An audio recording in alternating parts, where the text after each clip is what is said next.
Bharat Ratna doctor Sarvepalli Radhakrishnan के जन्मदिन के रूप में हम लोग मनाते हैं।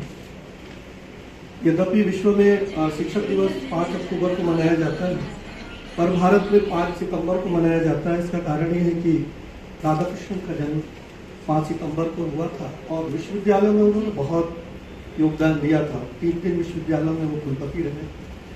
तो छात्र उनके पास गए कि आपका जन्मदिन हमको मनाना है, तो उन्होंने कहा कि मेरा जन्मदिन अगर मनाना है तो शिक्षक दिवस के रूप में मनाइए। तो आज हम उनको याद कर रहे हैं। 5 सितंबर 1888 को उनका जन्म हुआ था और 2 बार भारत के उपराष्ट्रपति, फिर भारत के राष्ट्रपति का दायित्व उन्होंने निर्वहन किया।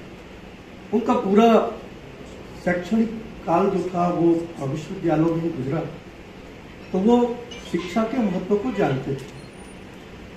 और मैं उस समय की बात कर रहा हूँ, खास करके स्वतंत्रता प्राप्ति के पश्चात भारत में शिक्षा का उतना विस्तार नहीं हुआ था। आप जानते हैं कि हमारे जितने भी उस समय के जो बुद्धिजीवी रहे हैं या हमारे जो लीडर रहे हैं, वो अध्ययन के लिए ब्रिटेन जाया करते। तो राधाकृष्णन ने ये महसूस किया कि भारत में भी शिक्षा का विस्तार होना चाहिए, खास करके उच्च शिक्षा का। और उनके मन में यह भाव था कि जब तक हमारे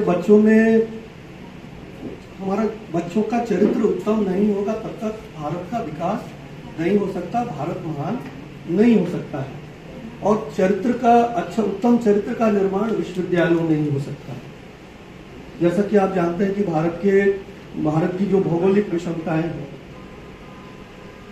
उसके बावजूद भी, विविधताओं के बावजूद भी भारत एक है। पर ज्यादा जरूरत हमको विचारों में एकता की होने की।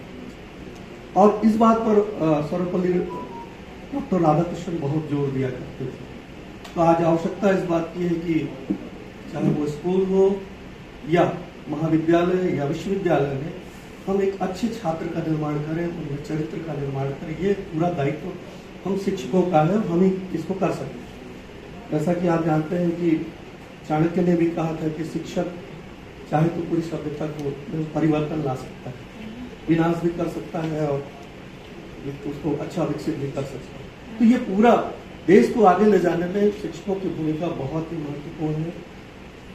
तो निश्चित रूप से हम अपने दायित्व का निर्वहन अपने गंभीरता से करेंगे, ऐसा मुझे उम्मीद है। हम में बहुत खामियां हैं। निश्चित रूप से हम जब अपना आकलन करते हैं तो प्रारंभ के जो शिक्षक रहे हैं और वर्तमान में काफी परिवर्तन हमको देखने को मिल रहा है। तो हमें अपने आकलन करने की भी जरूरत है और वो सम्मान हमको फिर से पाना है। एक बार पुनः प्रथम हॉस्पिटल प्रबंधन को बहुत बहुत धन्यवाद, आभार, धन्यवाद, जय हिंद।